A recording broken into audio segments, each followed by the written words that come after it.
Hello friends, எல்லாருக்கும் வணக்கம். இந்த உலகம் ஒரு மர்மம் வாய்ந்தது. இந்த மர்மத்துல பல்வேறு உயிரினங்களும் தோற்று இருக்கு. மர்மத்தை தாண்டி இருக்கின்ற பல்வேறு எனர்ஜிகளும் இந்த உலகத்துல இருக்கு. அப்படி இருக்கும்பொழுது இந்த உலகத்துல உள்ள உயிரினங்களில் எண்ணிக்கை என்னன்னு பார்த்தோம்னா அதை யாராலையும் கணக்கிட்டு சொல்ல முடியாது, அந்த கடவுளை தவிர. ஏன்னா அவ்வளவு உயிரினங்களும் ஸ்பீசிஸ்களும் இந்த உலகத்துல இருக்கு. அப்படி இருக்கும் பொழுது ஒரு அறிவுல இருந்து 6 அறிவு மனிதர்கள் வரை பல்வேறு உயிரினங்கள் இந்த உலகத்துல இருக்கு. ஆனா எவ்வளவுதான் உயிரினங்கள் இருந்தாலும் மனிதர்கள் குறிப்பா வணங்கக்கூடியதும் அப்புறம் பயப்படக்கூடியதும் அங்க இருக்கிறது ஒன்னே ஒண்ணுதான். அது என்னன்னு பார்த்தோம்னா நாகங்கள்.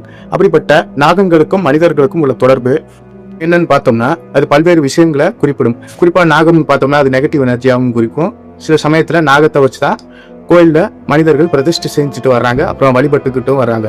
அதே போல நவகிரகத்திலேயும் நாகங்கள் முக்கியமான ஒரு அங்கத்துல இருக்கு. நிழல் கிரகங்களான ராகுகேதுவும் ஒரு சர்ப்ப கிரகமாகவே கருதப்படுகின்றது. அப்படி இருக்கும்பொழுது இந்த மனிதர்களுக்கும் நாகங்களுக்கும் கடவுளுக்கும் உள்ள வேற்றுமையிலும் ஒற்றுமையிலும் கடவுளை மனிதனா மாத்துறதும் சரி, மனிதனை கடவுளா மாத்துறதும் சரி இந்த நாகத்தால மட்டும்தான் முடியும். அதான் குண்டலினி சக்திங்கிற ஒரு குண்டலினி நாகம். அப்படி இருக்கும்பொழுது இந்த உலகத்துல பல்வேறு நாகங்கள் இருக்குன்னு சொன்னேன்ல, அந்த பல்வேறு நாகத்துல பல்வேறு விஷயமான சுவாரஸ்யங்களும் மர்மங்களும் இருக்கு. குறிப்பா சொல்லணும்னு பார்த்தோம்னா நம்ம விஷ்ணுவோட படுக்கையா இருக்கிறது யாருன்னு பார்த்தோம்னா ஆதிசேஷன் என்ற ஒரு நாகம். அவர் ஒரு நாகம் கிடையாதுங்க, ஆயிரக்கணக்கான நாகங்கள் ஒன்று சேர்ந்தா ஒரு நாகமா அவர் நமக்கு காட்சியளிக்கிறாரு. அவர் 1000 தலை கொண்ட ஆதிசேஷன் தான் புராணத்திலையும் சரி மக்கள் அலையும் சரி போற்றப்படுகிறாரு, சொல்லப்படுகிறாரு.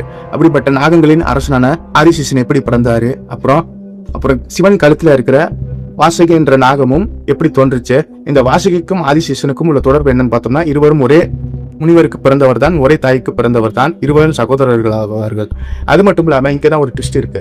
இந்த வாசுகியும் நாகமும் எவ்வளவுதான் ராஜாக்களா இருந்தாலும் சரி, நாகங்களோட அரசர்களாக இருந்தாலும் சரி, தேவலோக பதவியா இருந்தாலும் சரி, அவர்களுக்கும் ஒரு சகோதரர் இருக்கிறாங்க. அவங்கதான் தக்ஷகன். மகாபாரதத்துல குறிப்பா வர தக்ஷகன் அர்ஜுனனுக்கு யமனா வர கூடிய தக்ஷகனும் இந்த நாகத்துல ஒருத்தவர் தான். நாகத்தின் அரசனாக விளங்கக்கூடியவர் தான். அப்படி இருக்கும்பொழுது இந்த நாகம் எப்படி மனிதர்களை துன்புரிச்சு அப்புறம் அந்த நாகத்தோட விஷத்தை வச்சு மனிதர்கள் எப்படி பயந்தாங்க. குறிப்பா சொல்ல போனா ஹிந்து மதத்துல அது மட்டும் இல்லாம ஹிந்து புராணத்துல இருக்கிற நாகங்களின் எண்ணிக்கை என்ன, இந்த அனைத்து நாகங்களுக்கும் அரசர் யாருன்னு பார்த்தோம்னா ஆதிசேஷன் வாசுகி அப்படின்னு சொல்லிடலாம். அப்படி இருக்கும்பொழுது அதிகபட்ச உச்ச சக்தி பெற்ற நாகங்கள் எதுன்னு பாக்குறோம்னா அது விஷ்ணு படுகையில இருக்கிற ஆதிசேஷன் ஈஸியா சொல்லிடலாம். அப்படி இருக்கும் பொழுது பல்வேறு நாகங்களின் வகைகள்ல எது சக்தி வாய்ந்த நாகம், எது ரொம்ப சக்தி வாய்ந்த நாகம் அப்படிங்கறத இந்த வீடியோல ஃபுல்லா பார்ப்போம் நண்பர்களே. வாங்க. வாழ்க வளமுடன். அனைவருக்கும் தமிழோட டின் டிராகன் யூடியூப் சேனல் வாயிலாக உங்கள் அனைவரையும் சந்திப்பதில் மிக்க மகிழ்ச்சி.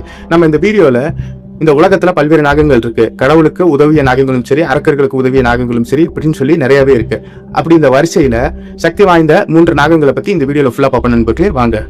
நீங்க இப்பதான் நம்ம சேனலை பாக்குறீங்கன்னா தயவு செஞ்சு சப்ஸ்கிரைப் செய்யுங்க, கூட இருக்க பெல் பட்டன் பிரஸ் செய்யுங்க. அப்பதான் நான் வெளியிற பதிவுகள் அனைத்தும் உங்களுக்கு இமீடியட்டா உடனடியாக நோட்டிபிகேஷன் சேரும். அங்க வீடியோக்குள்ள போகலாம். இதுல நம்ம 3ஆவதா பார்க்க போற நாகம் எதுன்னு பார்த்தோம்னா காளிங்க நாகம். உங்க எல்லாருக்குமே தெரியும், கிருஷ்ணன் காளிங்கத்துக்கு மேல ஏறி நின்று நடனமாடி அதோட ஆக்ரோஷத்தையும் வீரியத்தையும் அடக்கியிருப்பாருன்னு சொல்லி புராணத்துல கேள்விப்பட்டிருப்பீங்க. ஆனா அந்த காளிங்க நாகத்தை நம்ம சுருக்கமா சொல்லிடுறோம் காளிங்கம் அப்படின்னு சொல்லி. ஆனா அதோட இயற்பேர் என்னன்னு பார்த்தோம்னா அதோட பேர் காளியவான், காளியான்னு கூட சொல்லலாம். அச்சோடா பீம்ல வர காளியாவோட பேர் மாதிரி தான் இருக்கும். ஆனா அது இது கிடையாது. அதோட நேம் காளியவான் சொல்லுவாங்க. ஆனா குறிப்பா பாம்புகளை வச்சு வகைப்படுத்தும் போது இதை காளிங்க நாகம் அப்படின்னு சொல்லி சொல்லுவாங்க.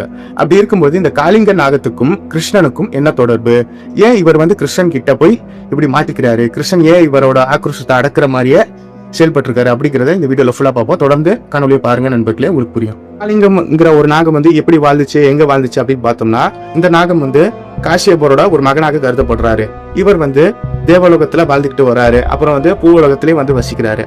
ஆனா நாகங்களுக்கு எதிரி இந்த ஃபுட் சயின்ஸ் சிஸ்டத்துல உங்க எல்லாருக்குமே தெரியும், இயற்கைன்னு பார்த்தோம்னா இயற்கையின் விதிப்படி நாகத்தோட எதிரி எது பார்த்தோம்னா கருடன் சொல்ல போறது எதுன்னு பார்த்தோம்னா கழுகு பட்சிகளின் ராஜாவான கருடன் தான் நாகங்களுக்கு எதிரியாகவே இருக்கிறாரு.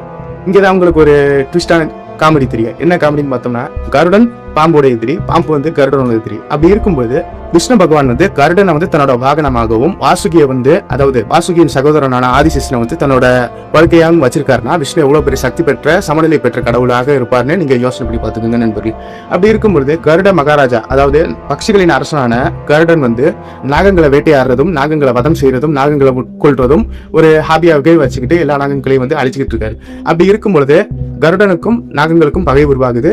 நாகங்களோட வம்சாவளியை சேர்ந்த இந்த காளியங்க நாகத்துக்கும் கருடனுக்கும் பகையாகுது. அதனால கருடன் எப்படியாச்சும் நம்ம கொண்டு வர, இல்லைன்னா நம்ம எப்படியாச்சும் கருடனை உதவி செய்யணும்.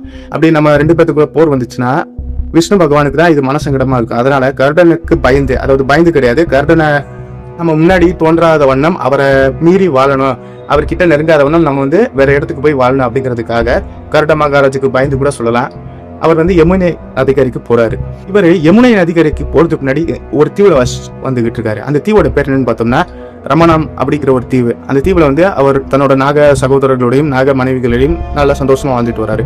அப்படி இருக்கும்பொழுது கருடன் வந்து தன்னை வேட்டையாடிடுவாரோ இல்ல தன்னோட ஃபேமிலிக்கு ஏதாச்சும் ப்ராப்ளம் வந்துருமா அப்படின்னு சொல்லி பயந்துக்கிட்டு எல்லா நாகங்களையும் அழைச்சிக்கிட்டு வந்து கருடன் வராத வண்ணம், அதாவது வாலி வந்து ஒரு இடத்துல வர முடியாது அப்படின்னு சொல்லி ஒரு முனிவர் கிட்ட சாபம் பெற்றிருக்காருல, அதே மாதிரி கருடன் வந்து ஒரு முனிவர் கிட்ட சாபம் பெற்றிருக்காரு. எந்த சாபம் பார்த்தோம்னா சப்ரிஷி அப்படிங்கிற ஒரு முனிவர் கிட்ட கருட பகவான் வந்து சாபம் பெற்றிருக்காரு. நீ எப்ப இந்த பிருந்தாவனத்துக்கு வந்து இந்த இடத்துல கால் வைக்கிறியோ அந்த நிமிஷமே உன்னோட மரணம் நிகழும், இது வந்து என்னோட சாபம், சப்ரிஷியோட சாபம் அப்படின்னு சொல்லி கருடனுக்கு சாபம் வளர்க்கிறாரு. அதனால கருடன் பகவான் வந்து இங்க வரமாட்டார் அப்படின்னு சொல்லி காளிங்க நாகமும் அவனோட மனைவிகளும் அவனோட பிள்ளைகளும் எல்லாருமே சேர்ந்து யமுனை நதி கிட்ட போய் தஞ்சம் புகுறாங்க. அவங்க வந்து நாகங்கள்னால நீருக்குள்ளே வசிக்கிறாங்க. அதனால யமுனை நதி ஒரு பெரிய நதி, உங்களுக்கே தெரியும் நார்த் இந்தியாவில் ஒரு பெரிய நதியா ஓடிட்டு இருக்குன்னு.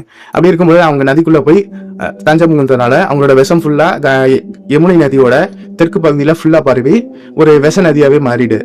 அப்படி மாறும் பொழுது அங்க இருக்கிற பசு, அப்புறம் விவசாயிகள், அப்புறம் மனிதர்கள், அப்புறம் அங்க உள்ள கால்நடைகள் எல்லாமே அந்த நீரை அருந்தும் பொழுது விஷமா மாறி அவங்க உடம்புல விஷம் தாக்கி அவங்க ஃபுல்லா இறந்து போறாங்க. சில பேர் வந்து நோய்வாய்ப்படுறாங்க. அதனால கோவப்பட்ட கிருஷ்ணன் என்ன பண்றாருன்னு பார்த்தோம்னா, யார் இந்த வேலையை செஞ்சது, நான் இருக்கிற இடத்துல வந்து யார் இப்படி விஷத்தை பாய்ச்சது அப்படின்னு சொல்லி கோவப்பட்ட அந்த காளிங்க நாகத்தோட போய் போர் பண்ணிட்டாரு. போர் பண்ணும்போது வந்திருக்கிறது கிருஷ்ணன் தான் அப்படின்னு சொல்லி தெரியாம இவ்வளவு பெரிய நாகம், அது வந்து கிட்டத்தட்ட ஒரு 10 தலை 20 தலை கொண்ட ஒரு பெரிய நாகமாக தான் விளங்குது.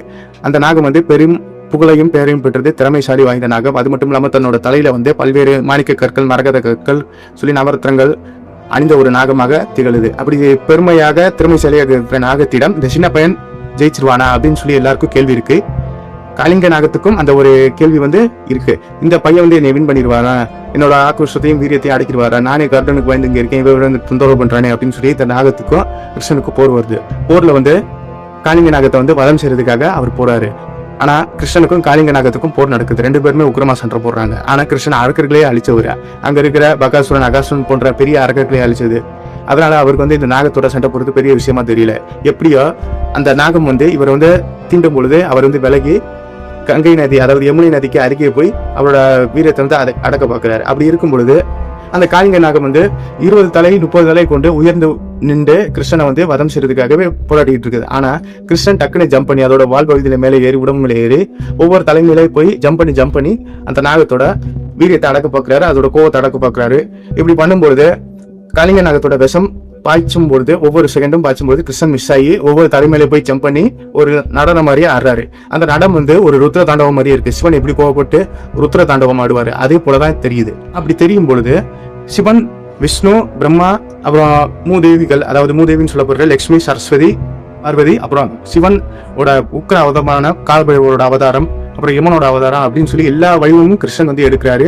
கிருஷ்ணன் எப்படி வந்து விஸ்வரூபம் தரிசனம் கட்டினாரோ அதே போல காளிங்க நர்த்தனம் பண்ணி அந்த நாகத்தோட 20 தலைமுறையும் ஜம்ப் பண்ணி சுத்தி ஒரு நடனம் ஆடி அந்த நாகத்தோட விஷத்தை முறிக்கிறாரு. அப்புறம் அதோட சக்தியையும் குறைக்கிறாரு. அதனால அந்த காளிங்க நாகத்தோட மனைவிகள் எல்லாரும் சேர்ந்து கிருஷ்ணகிட்ட பண்றாடுறாங்க. இங்க பாருங்க கிருஷ்ண பகவான் இவர் வந்து தவறு செய்யல, கருட மகாராஜாவுக்கு பயந்து தான் இவர் வந்து இங்க தஞ்சம் புகுந்திருக்காரு. இவரோட விஷத்தின் தன்மையாலதான் இந்த யமுனை வந்து கங்கையும் சரி யமுனையும் சரி விஷமா இருக்கு. அதனால நீங்க மன்னிச்சு விட்டோம்னா இந்த விஷத்தை ஃபுல்லா நாங்களே எடுத்துடுறோம், எல்லா உயிர்களையும் திரும்ப உயிர்ப்பிச்சிடுறோம், அப்புறம் உங்களுக்கு தொந்தரவு செய்ய மாட்டோம், நீங்க மட்டும் கர்டன்ட்ட சொல்லி எங்களை தாக்க வேணாம் அப்படின்னு சொல்லிருங்க, இதுதான் நாங்கள் கோரிக்கை ரெஸ்பெக்டா வைக்கிறோம் அப்படின்னு சொல்லி கேட்டதன் காரணமாகவே கிருஷ்ணன் ஒரு வாக்கு வழங்குறாரு. நான் உன் தலைமையிலே ஏறி நடனம் ஆடி இருக்கிறேன் நான் காளிங்கராக, அதனால என் பாதம் வந்து உன் தலையில வந்து பதிஞ்சிருக்கும். அதனால கருடன் உன்னை வந்து பதம் செய்ய நினைச்சாலும் சரி, உன்னோட வம்சத்தை அழிக்கிற நினைச்சாலும் சரி, இந்த பாதத்தோட ஆச்சு அவர் வந்து தடுக்கும். இதை பார்க்கும்பொழுது கருடன் அது வந்து உன்னை வந்து ஒன்றும் செய்ய மாட்டாரு அப்படின்னு சொல்லி வாக்கு தந்து அங்கிருந்து அனுப்பி வைக்கிறாரு. அதனால கருடனுக்கும் நாகத்துக்கும் உள்ள பகை இனிதே முடிவடையுது. எனவே காளிங்க நடனம் அப்படிங்கிறத காட்டுறதுக்காகவும் ஒரு சிறிய பாலகன் 20 தலை கொண்ட பெரிய நாகத்தை வீழ்த்துவார் அப்படிங்கிறத ஊர் மக்கள் உணர வேண்டும் என்பதற்காகவும் கருடனுக்கும் நாகத்துக்கும் உள்ள பகையை தீர்க்க வேண்டும் என்பதற்காகவே இந்த திருவிளையாடலை கிருஷ்ணன் வந்து செஞ்சிருக்காரு. நாகத்தின் வடிவிலும் சரி, தன்னோட வாகனமான கருடனின் வடிவிலும் சரி செஞ்சு எல்லா மக்களுக்கும் தெரியும் பண்ணியிருக்காரு. இது கிருஷ்ணன் காளிங்க நாடகம், அதாவது காளிங்க நர்த்தனம் ஆடிய செயலாகும். நண்பர்களே, நன்றி, வணக்கம், ஓம் நம சிவாய. அடுத்த பதிவில் ஆதிசேஷனும் வாசுகியும் எப்படி பிறந்தார் என்பதை முழுமையாக இந்த பதிவில் காண்போம். நன்றி, வணக்கம்.